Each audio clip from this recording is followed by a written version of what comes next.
What's up, YouTube? Me and my man Chili's out here on the range today, and I figured I would make a video for you guys about the number one modification that you should think about making to your firearm. Now, whether it's a rifle or a pistol, I'm gonna tell you what that number one thing is that you should modify, the first thing you should do, and then I'm gonna tell you why. The reason why we're talking about this is because when you buy a new firearm, especially a rifle in an AR platform, there is so much that you can do, right? You could change the buttstock, you could change the grip, you could change the charging handle, you could change the flash hider or the muzzle brake, you could change the hand guard, you could change the daggone safety lever. There's like endless amounts of modifications that you can do to one of these rifles when you buy it from the store. So what do you guys think it is? What do you guys think the number one modification is? Drop it in the comments, right? And you'll know what my answer is here in just a second. Before we get into that, guys, this episode's brought to you by our partner at Phorm. Now you might be saying, why the crap are you talking about Phorm on a gun channel? Well, it's because your guns, your firearms are not very useful to you if you're a fat piece of crap, all right? That's just the reality of it. Phorm is an awesome company, and they have products that will help you get in shape and grow stronger and be fitter and therefore be more effective with your firearms, all right? That's why we're talking about it. If you guys don't know how to get in shape, you should check out their app, man. They have an awesome app. A couple of our team members here at 3 of 7 Project are using the Phorm app right now to track their diet, to learn what to eat, to program their daily workouts, the whole 9 yards. These are the 2 supplements that I use daily from Phorm. Very simple, creatine and the Formula 1 whey protein. I use these daily. They're awesome. Great people with a great mission who actually freaking care. All right, they actually care. And that's why I love Phorm. And that's really the big thing that sets them apart. So let's get back into this. We talked about all the different things that you can modify. Now, in this conversation, I'm not talking about like you should put a optic on the gun. Right? Obviously, you have to have some way to aim the gun. Whether you choose to go with iron sights or an LPVO or a red dot. I'm talking about once you get the rifle set up, you got your, whatever you're going to use to aim, your setup, what should we modify? Very simple answer. The number one thing is the trigger. It's the first thing that you should spend money on if you want to modify your weapon from the stock condition that it's in, the trigger. I'll tell you why.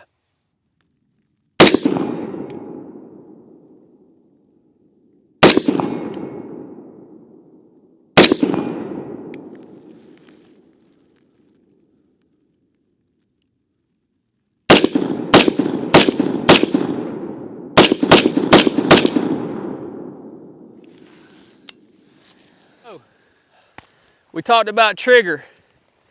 I just put a brand new trigger in this rifle right here. I'm building this rifle out to compete in the tactical games competition. And it's a total game changer, all right? If you put a new trigger in your rifle or your pistol, it's going to make you a more accurate shooter, whether you're engaging near targets or far targets, all right? The trigger press, you guys hear us talking about it all the time on the channel.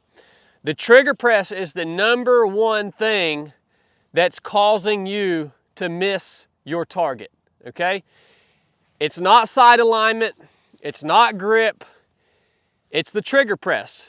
Everybody knows how to align their sights on the target.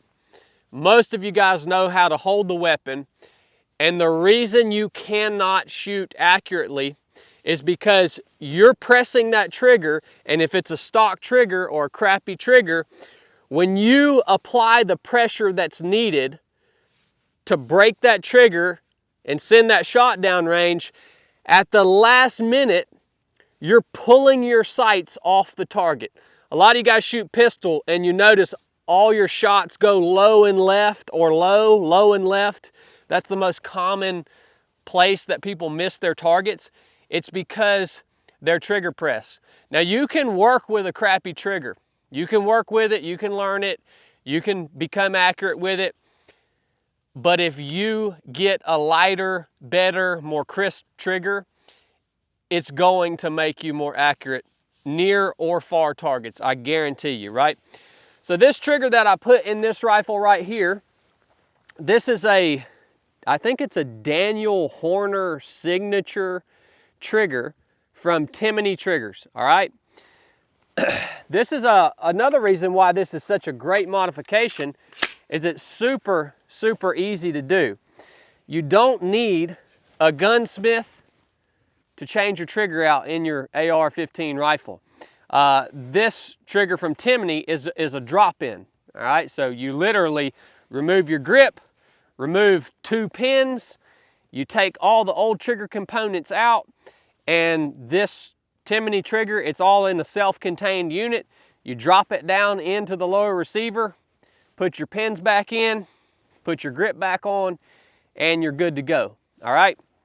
Another difference you're gonna see in this trigger versus a old stock or standard trigger is the actual surface of the trigger. You guys see how this is like a curved trigger, all right?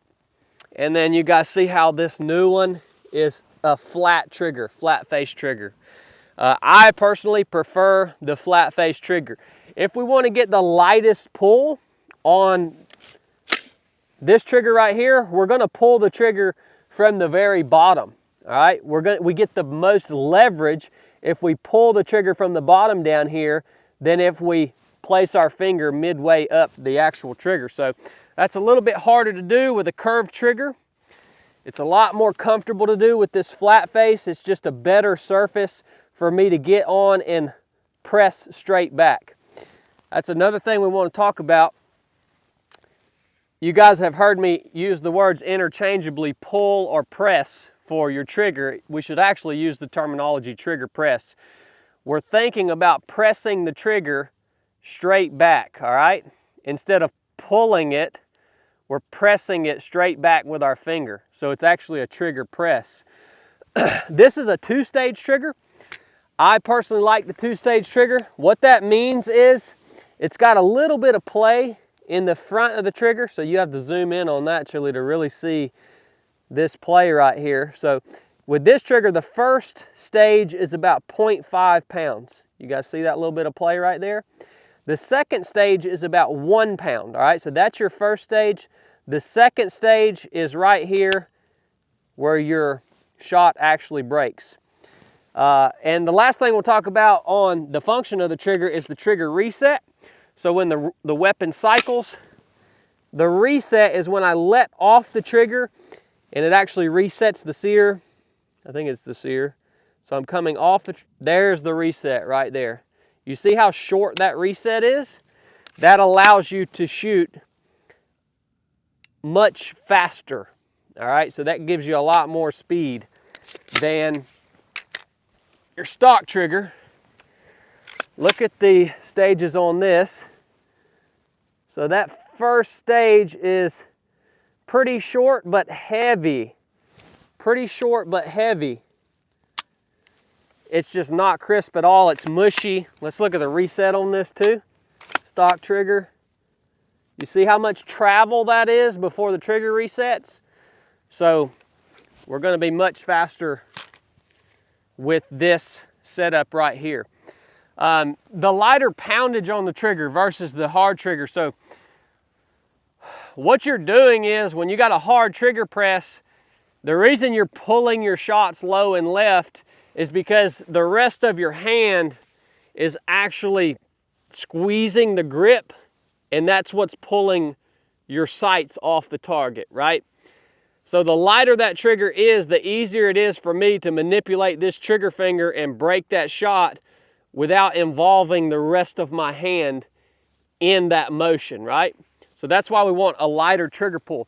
Now with a lighter trigger pull, you better have some good trigger discipline, because with this trigger right here, I'm gonna go ahead and tell you, you basically just lay your dang finger on it and it goes off. Here's another thing I've been seeing people do. I've been seeing people when they're taking long range shots with the rifle, again, to take these fingers out of the equation. What you guys are doing, again, you're pressing your trigger and you're squeezing with the rest of your hand, and that's what's pulling your sights off target. To take these fingers out of the equation, when they're shooting from a barricaded position or shooting off a bipod or something like that, I've actually been seeing shooters keep an open hand and just press the trigger with their trigger finger, keeping these fingers open.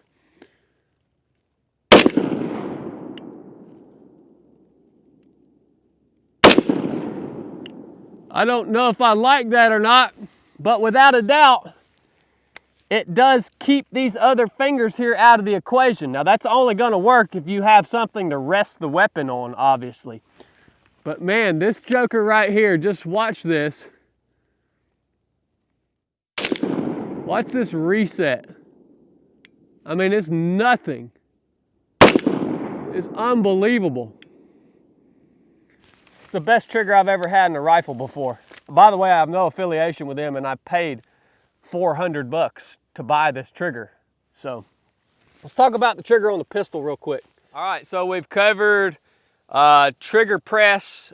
We've covered the poundage and how the lighter trigger is going to make you more accurate. We've covered how easy it is to swap triggers in and out. What's important about the reset, a lot of different things, right? Everything pretty much applies the same for your pistol as we talked about in the rifle. Your standard Glock trigger, man, it's got a lot of travel in it. It's mushy.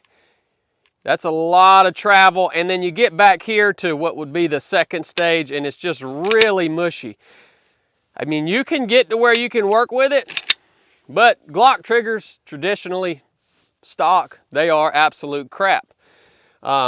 Again, with the stock Glock trigger, again, we have that curvature instead of that flat face. So when we're looking at buying a higher end pistol, here's a half of my Dan Wesson DWX. The top slide is off at the gunsmith being milled right now. The main reason that I bought this pistol to compete with is the trigger, to be honest with you. It's really not going to be a whole lot more accurate or reliable than the Glock.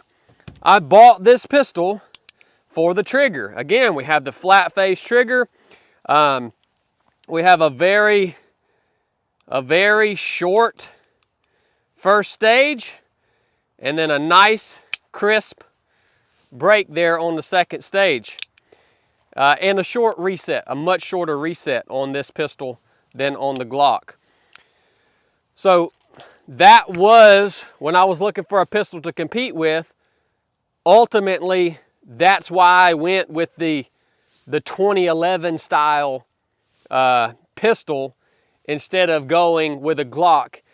Because even if I put a aftermarket trigger in this Glock, that's flat face trigger and lighter poundage and all that good stuff, it's not going to be anywhere near as good as this hammer fire pistol, this Dan Wesson DWX 1911, 2011 style trigger.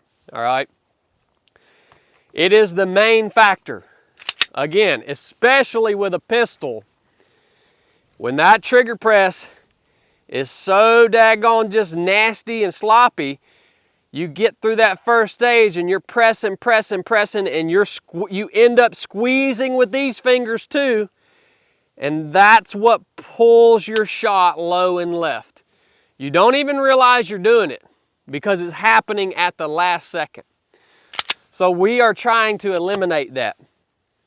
And that is the reason why the first thing that you should do with your Glock, with your AR-15, with any gun that you buy off the shelf, is make an investment in a better or upgraded trigger system.